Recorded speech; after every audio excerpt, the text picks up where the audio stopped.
विद्यार्थी मित्रांनो, तुमचं माझी Marathi for Urdu medium school या यूट्यूब चॅनलवर पुन्हा मनपूर्वक स्वागत आहे।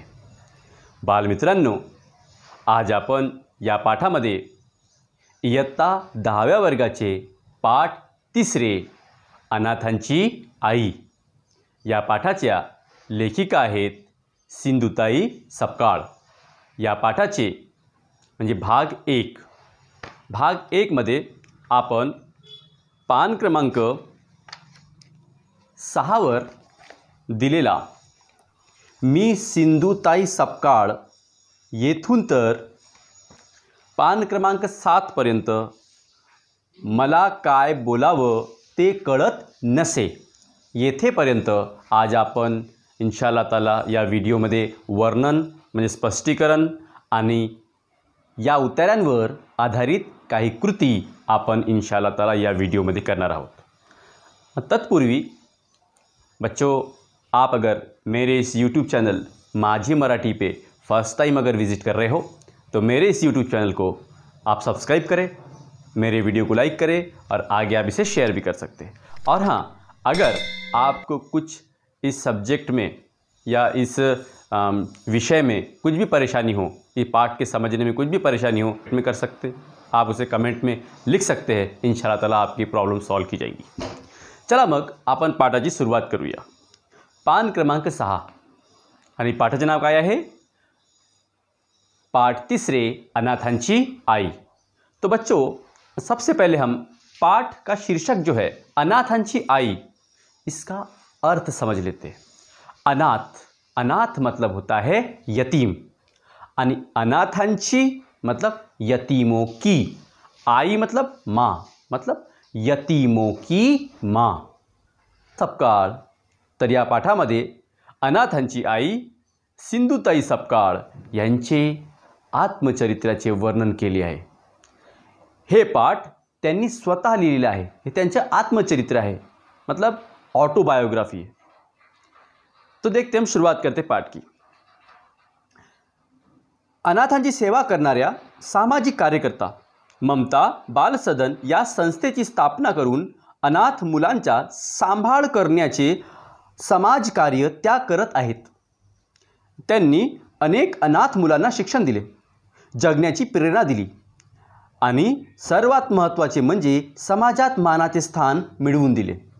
तो सिंधुताई सपकाळ, इनका जन्म 1948 को हुआ और इन्होंने ममता बाल सदन नाम की एक संस्था स्थापन की और इस संस्था में उन्होंने यतीम बच्चों को म्हणजे अनाथ मुलांना त्यांनी आश्रय दिला, उन्होंने पाला और उन्हें अच्छा शिक्षण, अच्छा एजुकेशन भी दिया।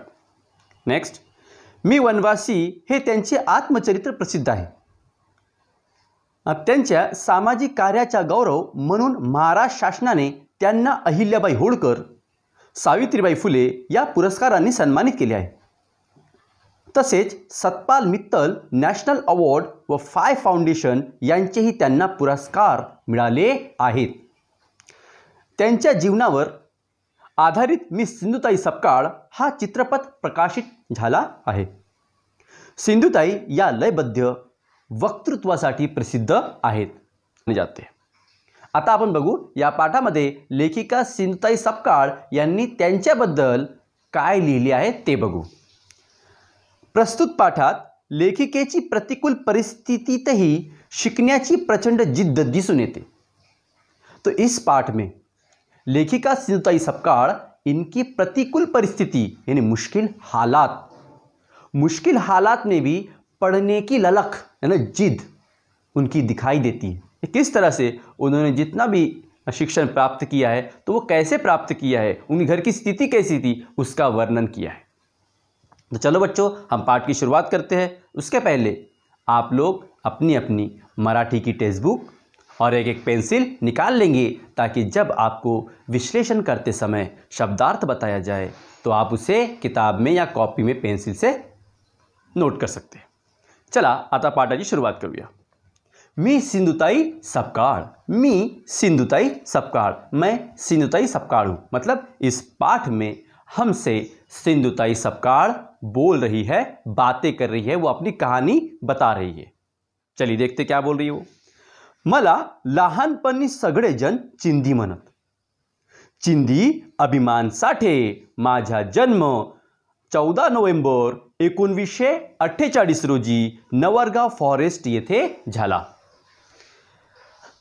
अब देखते बच्चों हम शब्दार्थ।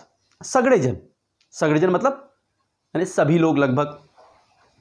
जन्म, जन्म मतलब यानी पैदाइश। तो लेखिका कहती है कि बचपन में, लहानपनी, लहानपनी मतलब बचपन में उन्हें सब चिंदी नाम से बुलाते थे और उनका पूरा नाम था चिंधी अभिमान साठे। चिंधी सिंधुताई सपकाळ यांचे नाव, अभिमान ह्या सिंधुताईंच्या वडिलांचे नाव आणि साठे हे त्यांचे आडनाव म्हणजे सरनेम। माझा जन्म तिथे झाला और वो हमसे बता रही है और वो हमें बता रही है कि उनका जन्म, उनकी पैदाइश 14 नवंबर 1948 को कहाँ हुई? नवरगाव फॉरेस्ट, इस जगह पे उनकी पैदाइश हुई। माझ्या वडिलांना अन्याजी म्हणायचे, मेरे पिताजी को। वो कहती है कि मेरे पिताजी को, मेरे अब्बू को अन्याजी नाम से जानते थे सभी गांव के। आमचे घर छोटंसं पण लहान होतं, अंगणात गुरं गाई म्हशी होत्या। अब लेखिका यहाँ पे उनके घर के बारे में हमें वर्णन कर रही है। तो लेखिका कहती है कि आमचे घर छोटंसं होतं, छोटंसं मतलब छोटा सा, हमारा घर छोटा सा था, छान होतं, अच्छा था, आणि अंगणात गाई म्हशी बांधलेल्या असायच्या और आंगन में गाय भैंस बंधी हुई रहती थी। Next paragraph. मी रोज म्हशी घेऊन शाळेसमोरून जात असे। त्या शाळेचं नाव होतं बुनियादी ग्रामशाळा पिंपरी मेघे, आरवी रोड, जिला वर्धा। अब लेखिका छोटी सी थी, उनके घर में गाय भैंसें थी, तो उनका काम था गाय भैंसों को संभालना, उन्हें चराने के लिए ले जाना। तो लेखिका कहती है कि मी रोज म्हशी घेऊन शाळेसमोरून जात असे। मैं रोज स्कूल के सामने से गाय भैंस को चराने के लिए ले जाया करती थी, पिंपरी। और उस स्कूल का नाम क्या था? बुनियादी ग्रामशाला पिंपरी। कहाँ थी ये? मेघे, पिंपरी मेघे में, आरवी रोड, जिला वर्धा। तो चला अब लेखिका नेक्स्ट पैराग्राफ में अपने स्कूल का वर्णन कर रही है। स्कूल का वर्णन मतलब उनकी स्कूल कैसी थी। चलिए, शाळा म्हणजे एक भला मोठा हॉल होता, धान्य ठेवायला गोडाऊन बांधतात तसा, वर कौलं असलेला, समोर एक छान भलं मोठं चाफ्याचं झाड होतं, त्याची टपोरी पांढरी शुभ्र फुलं शाळेच्या अंगणात पडलेली असायची। चला शब्दार्थ बघूया। हॉल, हॉल तो पता है, मोटा हॉल मतलब बहुत बड़ा हॉल। धान्य, धान्य मतलब अनाज। चाफा, चाफ्याचं झाड़, तो चाफा नाम का एक फूल का झाड़ है जिसके फूल तकरीबन मोगरे के फूल से थोड़े बड़े होते हैं, दिखने में सफ़ेद होते हैं और उसका झाड़ नींबू के झाड़ के लगभग इतना बढ़ता है, होता है, उसे कहते हैं चाफ्याचे झाड़। टपोरी मतलब खूबसूरत आणि पांढरे शुभ्र मतलब सफ़ेद। तो लेखिका कहती है कि माझी शाळा म्हणजे एक भलं मोठं हॉल होतं। एक स्कूल मतलब कैसा था? एक बहुत बड़ा हॉल था, सारखा कि जिस तरह अनाज जमा करने के लिए गोडाउन जितना बड़ा बनाया जाता है, वैसा ही हॉल, उतना बड़ा ही हॉल स्कूल के लिए था। आणि शाळेवर कौलं होती, स्कूल के ऊपर में कवेलू थे। पुराने ज़माने में स्लैब वगैरह नहीं थी, तो ऊपर से कवेलू डाल दिया करते थे। और लेखिका कहती है कि स्कूल के आंगन में एक बहुत बड़ा चाफे का झाड़ था, उसके सफ़ेद और खूबसूरत फूल पूरे आंगन में बिखरे रहते थे। चलिए आगे देखते हैं।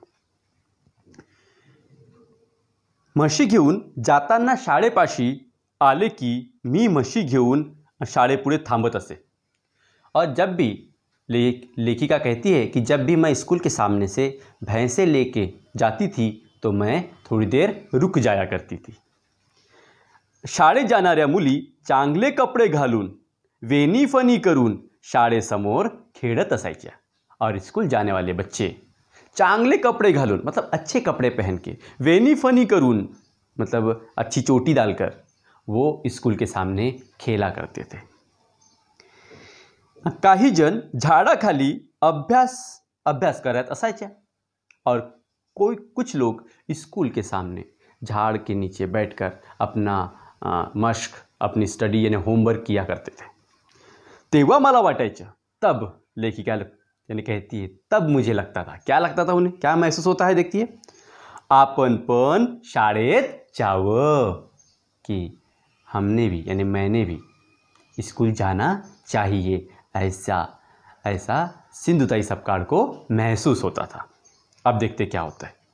मी एकदा अन्याजींना म्हटलं. इन्होंने अन्याजी को, अन्याजी कौन थे, इनके वालिद साहब, तो इन्होंने अन्याजी को कहा, क्या कहा, अन्याजी मला शाळेत जाऊन शाळा शिकायची. तो इन्होंने अपने वालिद साहब को कहा कि अन्याजी मुझे स्कूल जाना है, मुझे स्कूल सीखना है, पढ़ना है. चुलीपुढं बसून भाकरी करणाऱ्या आईनं हे ऐकलं आणि ती तरातरा बाहेर आली. अब अन्याजी ने उनकी बातें सुनी, कुछ नहीं कहा, लेकिन उनकी वालदा आई, किनकी, सिंधुताई सपकाळ की वालदा, वो बाहर आई. वो चूल्हे के सामने बैठकर रोटीदारी, भाकरी म्हणजे जवारी की रोटी, उसे कहते हैं भाकरी. तो वो भाकरी डाल रही थी आणि ते चिंदीचे शब्द ऐकतात तरातरा बाहेर आली.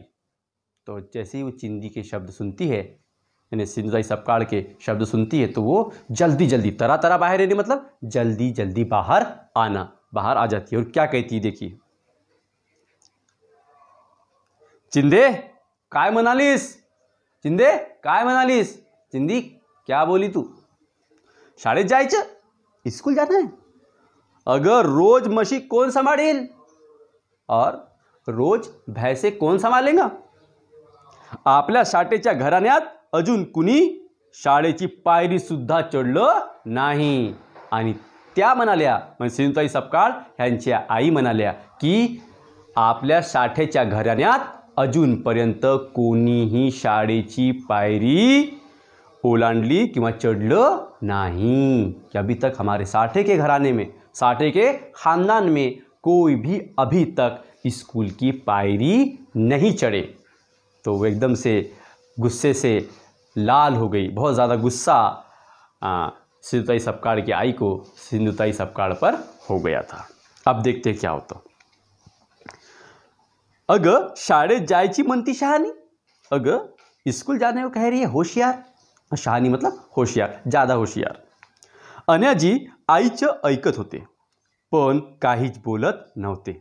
और अन्याजी, इनके वालिद साहब, चुपचाप से बैठे थे और चुपचाप सुन रहे थे, कुछ भी उन्होंने एक शब्द भी नहीं बोला. फिर उसके बाद मी रडायला लागले, ये कहती है कि मैं रोना शुरू कर दिया. पण माझं कोणी ऐकत नव्हतं. माझे वडील म्हणाले, गप्पा बस, त्यांना कुणी रडलेलं आवडत नसे. माझे वडील अभिमान साठे, नावाप्रमाणेच अभिमान वाटावा असे ते होते. दुसरे दिवशी ते मला शाळेत घेऊन गेले, त्यांनी माझं नाव शाळेत घातलं. और सिंधुताई सपकाळ अपनी माँ के गुस्से से रोने लगी, उनके बातों से उनको बुरा लगा और वो रोने लगी. और अभिमान साठे यानी अन्याजी, इन्हें रोना बिल्कुल भी पसंद नहीं था. उन्होंने कहा, गप्पा बस, चुपचाप बैठ जा. आणि दूसरे दिवशी अगले दिन उन्होंने सिंधुताई सपकाळ का नाम स्कूल में लिखा दिया, यानी उन्हें स्कूल में दाखल कर दिया. Next paragraph. वयाच्या 9व्या वर्षी मी या शाळेत गेले. अब स्कूल में दाखला हो गया. और जब सिंधुताई सपकाळ की उम्र 9 साल की थी, तब वो पहली बार स्कूल गई. गावातले वांदिले गुरुजी मुख्याध्यापक होते. पांढरे शुभ्र धोतर, त्यावर नेहरू शर्ट व डोक्यावर पांढरी टोपी असा त्यांचा पोशाख होता. आता शाळेचे मुख्याध्यापक मतलब स्कूल के हेडमास्टर कोण थे? वांदिले गुरुजी. ते त्या गावातच राहायचे और वो उसी गांव में रहते थे. आणि त्यांचा पोशाख, आता पोशाख म्हणजे काय? यानी वांदिले गुरुजी का पहनावा कैसा था? देखिए कैसा था. पांढरे शुभ्र धोतर, सफ़ेद धोतर पहनते थे, त्यावर नेहरू शर्ट और उसके ऊपर नेहरू शर्ट पहनते थे, डोक्यावर पांढरी टोपी और सर के ऊपर सफ़ेद रंग की टोपी पहना करते थे. असा त्यांचा पोशाख होता. ऐसा उनका पोशाख था. वडिलांनी माहिती सांगितली. वांदिले गुरुजींनी माहिती लिहिली. माहिती मतलब मालूमात क्या होता. अन्याजींचा त्यावर अंगठा घेतला और अन्याजी उस मालूमात के ऊपर अंगूठा लिया, क्योंकि अन्याजी भी पढ़े लिखे नहीं थे. आणि माझी शाळा सुरू झाली और मेरी स्कूल शुरू हो गई.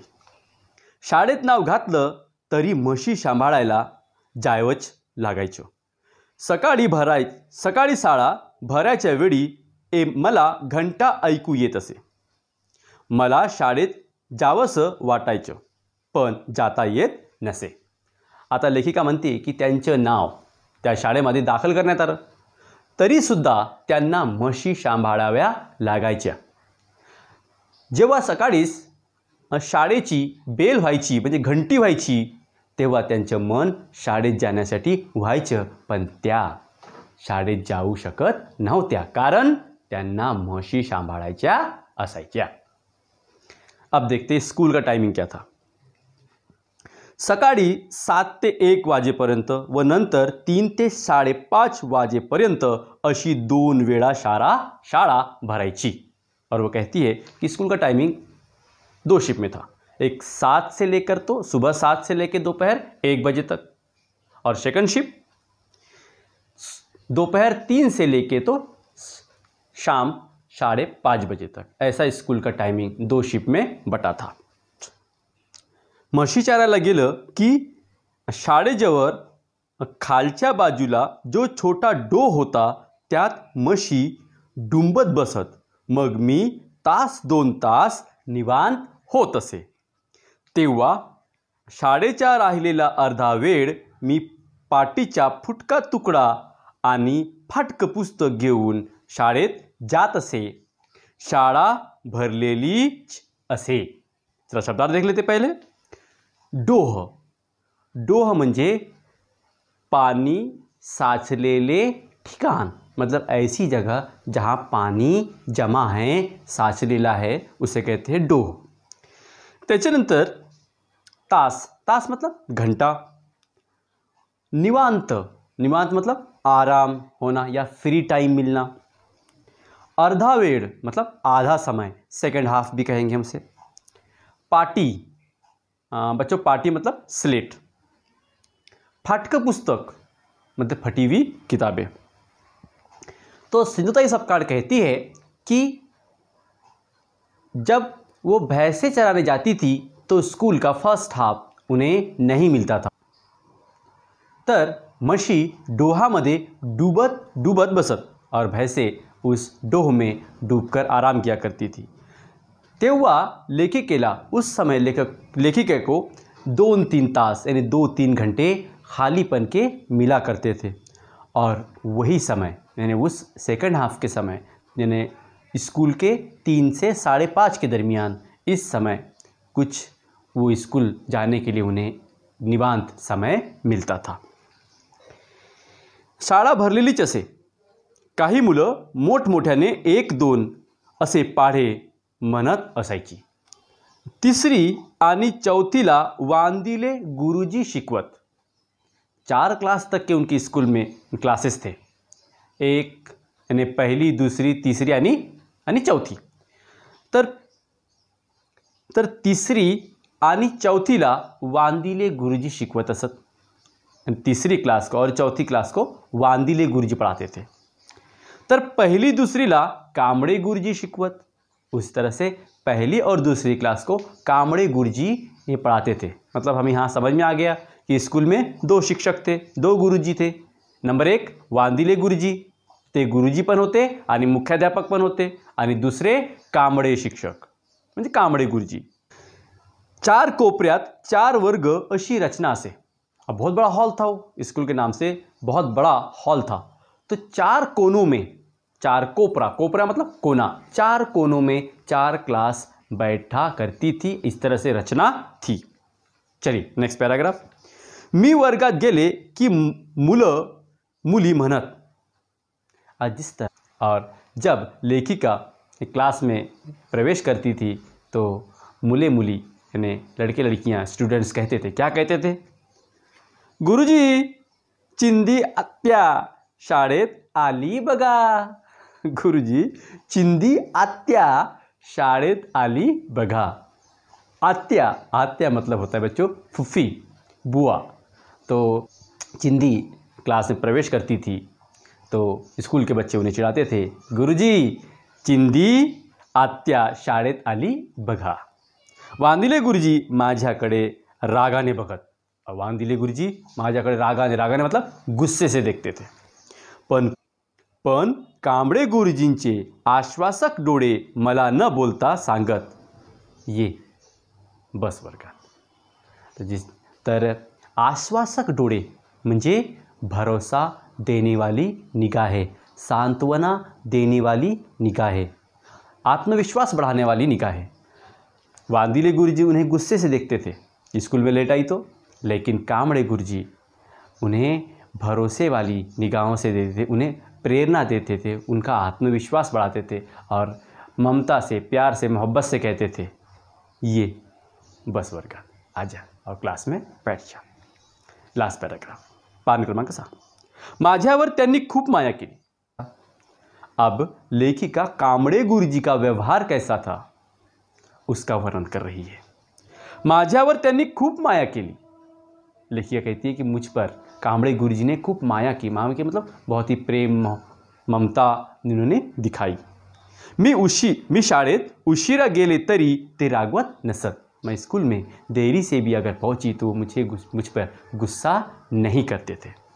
त्यांची उबदार माया नसती तर मी जी थोडीफार शिकले तेवढेही शाळा शिकू शकले नसते. और वो कहती है कि अगर वांदिले गुरुजी की उपदार माया मतलब आई जैसी ममता, माँ जैसी ममता अगर कांबळे गुरुजी मुझ पर नहीं दिखाते तो मैं जितनी आज मैं पढ़ी लिखी हूँ उतनी मैं पढ़ नहीं पाती थी. आयुष्याच्या वैरान वाळवंटात जशी सावली असावी तशी मला गुरुजींची माया वाटायची. शब्दार्थ बघा. आयुष्य, आयुष्य मतलब जिंदगी, वैरान मतलब वीरान, वाळवंट, वाळवंट मतलब बच्चों जिसे हम बोलेंगे रेगिस्तान, सावली मतलब छाया. तो लेखिका कहती है कि जिस तरह से आयुष्याच्या वैरान वाळवंटात जशी सावली असावी, जिंदगी के वीरान रेगिस्तान में जिस तरह सावली होती है, छाया होती है, ठीक उसी तरह से गुरुजींची माया मला वाटायची. ठीक उसी तरह से गुरुजी का माया, गुरुजी का ममता, गुरुजी की आई की जैसी ममता उन्हें लगती थी. गुरुजी पाटीवर ग म असं लिहून देत और गुरुजी कांबळे गुरुजी उनके पाटी पे ग म यानी वर्णमाला लिख कर दिया करते थे. परत परत लिहायला सांगत, दोबारा दोबारा लिखने को भी वो कहते थे. ते विचारत, तू जेवलीस का? और पढ़ाते पढ़ाते पूछते थे, तू जेवलीस का मतलब तूने खाना खाई क्या? मला काय बोलावं ते कळत नसे आणि मुझे क्या बोलना है मुझे समझ नहीं आता था. अशा प्रकारे लेखिका सिंधुताई सपकाळ यांनी अगदी हृदयस्पर्शी कांबळे गुरुजींची माया दाखविणारे वर्णन या शेवटल्या उतार्यामध्ये केले आहे. तो बच्चों हमारा भाग 1 का स्पष्टीकरण पूरा हो गया है. अब हम देखते हैं इस भाग 1 पर आधारित कृति. तो बच्चों कृति जब मैं आपको बताऊं तो आप लोग इस वीडियो से स्क्रीनशॉट लेकर उसकी पिक निकाल लेंगे, फ़ोटो निकाल लेंगे और बाद में उसे अपने कॉपी में इत्मीनान से नोट कर लेंगे। लेकिन पहले आप समझ लो। प्रश्न 1, खालील उतारावाच्या व कृती पूर्ण करा। तर बघा, आपण पान क्रमांक 6 आणि थोड्याफार 7 वर असलेले उतारे आपण वाचले, त्यांचं विश्लेषण बघितलं। आता आपण त्यांच्यावर आधारित कृती म्हणजे स्वाध्याय पूर्ण करणार आहोत। नंबर 1, सिंधुताई सपकाळ। बघा, आकृती दिलेली आहे, ही आकृती आपल्याला पाठाच्या आधारे पूर्ण करायची आहे। सिंधुताई सपकाळ, सिंधुताई सपकाळ यांच्या संबंधित आपल्याला माहिती लिहायची आहे। नंबर 1, जन्म दिनांक, उनका जन्म कब हुआ, कौन सी तारीख को हुआ, कौन सी तारीख को हुआ, 14 नोव्हेंबर 1948। दूसरं, जन्मस्थळ मतलब पैदाइश की जगह, कहाँ पे, नवरगाव फॉरेस्ट। दूसरा आकृती बघा, सिंधुताई सपकाळ यांचे घर, सिंधुताई सपकाळ, इनके घर का वर्णन लेखिका ने कैसा किया है, छोटे से, पहला। दूसरं, छान, बहुत अच्छा था, अंगणात गाई म्हशी असायच्या, और आंगन में गाई म्हशी, आंगन में गाय भैंस थी। तीसरी आकृती, शाळेचे वर्णन, लेखिका सिंधुताई सपकाळ यांनी त्यांच्या शाळेचे वर्णन कशा प्रकारे केले आहे हे आपल्याला आकृतीमध्ये दर्शवायचे आहे। बघा, नंबर 1, मोठा हॉल, बहुत बड़ा हॉल था, वर कौलं, स्कूल के ऊपर में कवेलू थे। 3, शाळेसमोर अंगणात भलं मोठं चाफ्याचं झाड होतं, और स्कूल के आंगन में भलं मोठं चाफ्याचं झाड होतं। जणू धान्याचे गोडाऊन, और इतना बड़ा हॉल था जैसे धान्य का, अनाज का गोडाऊन। योग्य पर्याय निवडा। यामध्ये काय असते विद्यार्थ्यांनो, की आपल्याला एक वाक्य दिलेलं असतं किंवा एक प्रश्न दिलेला असतो, त्या प्रश्नाच्या आपल्याला एक योग्य पर्याय निवडून उत्तर पूर्ण करावं लागतं। तर बघा, तो बच्चों देखो, वाक्य दिया गया है, अब हमें 3 ऑप्शन दिए, 3 में से सही ऑप्शन को चुन के हमें लिखना है। नंबर 1, चिंदीला शाळा शिकण्याची मनाई होती। देखिए यहाँ पे प्रश्न और पर्याय दोनों आगे हैं कि चिंदी को स्कूल पढ़ने की मनाई थी। क्यों मनाई थी, कारण 3 ऑप्शन दिलेले आहेत बघा। चिंदी घरात सर्वात मोठी होती, आ, त्यांच्या घराण्यातील कुणीही यापूर्वी शाळेची पायरी चढले नव्हते, आणि ई, ती आईबाबांची लाडकी होती। तो बच्चों बताओ सही जवाब क्या है, हमने स्पष्टीकरण में देखा है, हाँ, आ इसका सही उत्तर है। देखिए उत्तर आ गया, उत्तर आ, त्यांच्या घराण्यातील कुणीही यापूर्वी शाळेची पायरी चढले नव्हते। आता दुसरं बघू आपण, चिंदीने कविता छापलेला कागद बिळात लपून ठेवला कारण, चिंदीने कविता छपा हुआ कागज चूहे के या घुस के बिल में छुपा के रखा। क्यों रखा बच्चों, ये तो हमारा स्पष्टीकरण होने का है, लेकिन तब भी हम उसका जवाब देख लेते हैं। चिंदीला छापील कागद आवडायचे, चिंदी को छपे हुए कागज अच्छे लगते थे, पसंद थे। या 2 आणि आ, सासरच्या लोकांना तिचे वाचन आवडत नसे, ससुराल के लोगों को उसका पढ़ना अच्छा नहीं लगता था। या ई, बिळातून उंदीर घुशी बाहेर पडू नयेत म्हणून, या बिल में से उंदीर मतलब चूहे घुस बाहर नहीं आना चाहिए इसलिए। तो बच्चों इसका सही उत्तर है आ, सासरच्या लोकांना तिचे वाचन आवडत नसे। चला आता आपण बघू आकृती क्रमांक 5, वांदिले गुरुजीचे वर्णन। लेखिका सिंधुताई सपकाळ यांनी वांदिले गुरुजी म्हणजे शाळेचे मुख्याध्यापक वांदिले गुरुजी यांचे वर्णन कसे केले आहे, तो हमने देखे हैं। तो उनका पहनावा कैसा था, पोशाक कैसा था। नंबर 1, मुख्याध्यापक होते, वो मुख्याध्यापक थे, पांढरे शुभ्र धोतर असायचे, सफ़ेद धोतर पहनते थे, त्यावर नंबर 3, नेहरू शर्ट घालायचे, नेहरू का शर्ट पहनते, नेहरू के जैसा शर्ट पहनते थे, आणि डोक्यावर पांढरी टोपी और सर पे सफ़ेद रंग की टोपी पहनते थे। नेक्स्ट आकृती क्रमांक 6, ग्रामशाळेतील शिक्षकांचे नाव। ग्रामशाळेमध्ये जे 2 शिक्षक होते त्यांची नावे लिहायची आहे आपल्याला। नंबर 1, हां सांगा, हां, कोण होते पहिले शिक्षक? वांदिले गुरुजी. आणि दुसरे शिक्षक कोण होते? हां, कांबळे गुरुजी. आता इयत्ता पहिली व दूसरीला शिकवणारे शिक्षक, क्लास फर्स्ट और सेकंड को जो टीचर पढ़ाते थे, कौन पढ़ाते थे? कांबळे गुरुजी. आणि दोन तीसरी व चौथीला शिकवणारे शिक्षक, और तीसरी और चौथी को पढ़ाने वाले टीचर कौन पढ़ाते थे? तीसरी चौथी को वांदिले गुरुजी. आता आपण नेक्स्ट क्वेश्चन बघू. व्याकरणावर आधारित प्रश्न. प्रश्न 2, गटातील वेगळा शब्द ओळखा. तर बघा, काही शब्द दिलेले आहेत, मग शब्दांचे गट दिलेले आहेत. त्या शब्दांच्या गटांमधून आपल्याला वेगळा शब्द, त्या गटात न बसणारा वेगळा शब्द आपल्याला बाहर काढायचा है. तो हमें कुछ ग्रुप ऑफ वर्ड्स दिए गए हैं. उन ग्रुप ऑफ वर्ड में से जो शब्द उस ग्रुप में नहीं आता है, फिट नहीं हो रहा है उसे गुणधर्म से, तो उसे बाहर निकालना है. जैसे रमेश, जोसेफ, यास्मीन, आम्मी. रमेश, जोसेफ, यास्मीन, आम्मी. यामधून म्हणजे या गटातून वेगळा शब्द कोणता आहे? आम्मी. क्यों? क्योंकि रमेश, जोसेफ, यास्मीन ये नाम है और आम्मी सर्वनाम है, म्हणून वेगळा शब्द कोणता आहे? आम्मी. ते, तुला आणि आम्ही. ते, तुला आणि आम्ही. तर या शब्दांमध्ये ते, तुला, आम्ही हे सर्वनाम आहेत आणि हे शब्दयोगी अव्यय आहे, म्हणून वेगळा शब्द कोणता आहे? इसलिए अलग शब्द कौन सा है उसमें से? आनी. 3, तनुजा, समीर, सुंदर, राधिका. हे 4 शब्द दिलेले आहेत. यातून तनुजा, समीर आणि राधिका हे नाम आहेत आणि सुंदर हे विशेषण आहे, म्हणजे वेगळा शब्द कोणता आहे? विशेषण. नेक्स्ट, त्याला, मला, करणे, तुम्हाला. त्याला, मला, करणे, तुम्हाला. या चौथ्या गटात त्याला, मला, तुम्हाला ही सर्वनामे आहेत आणि करणे हे क्रियापद म्हणजे वर्ब आहे, म्हणजे तो वेगळा शब्द आहे, वो अलग शब्द है. तो उत्तर क्या आएगा फिर? करने.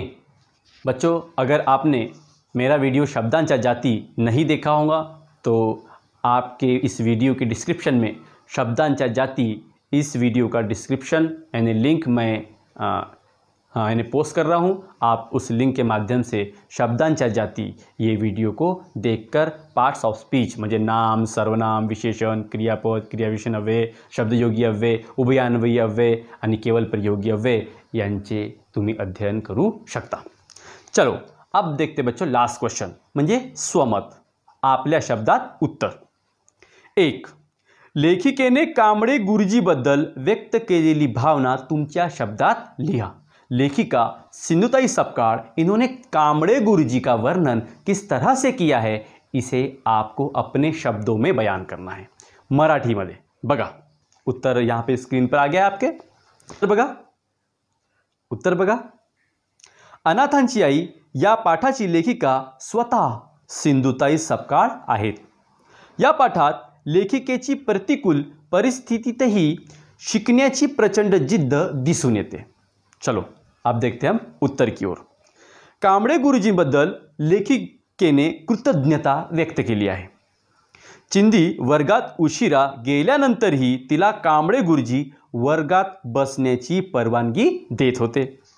गुरुजींची चिंदीवर खूप माया होती. ते तिच्यावर रागवत नसत. त्यांची उबदार माया चिंदीला शिकण्याची प्रेरणा देत होती. गुरुजी स्वतः तिच्या पाठीवर आपल्या हाताने ग म लिहून देत. तू जेवलीस का असे मायेने विचारायचे. आयुष्याच्या उजाळ वैरान वाळवंटात जशी सावली असायची तशी गुरुजींची माया होती असे लेखिकेला वाटते. तो इस तरह से सिंधुताई सपकाळ इन्होंने अपने गुरुजी कांबळे गुरुजी के माया का, ममता का वर्णन किया है. बच्चों, ये हमारा भाग 1 स्पष्टीकरण और कृति यहाँ समाप्त होता है. अगर आपको मेरा वीडियो अच्छा लगा है तो वीडियो को लाइक कीजिए, मेरे चैनल को आप सब्सक्राइब कीजिए और आगे अपने पहचान वाले बच्चों को भी आवश्यक यानी ज़रूरतमंद बच्चों को भी आप ये वीडियो मेरे शेयर कर सकते हैं। और हम दूसरा भाग भी इंशाअल्लाह जल्दी हम पोस्ट करेंगे। Thank you.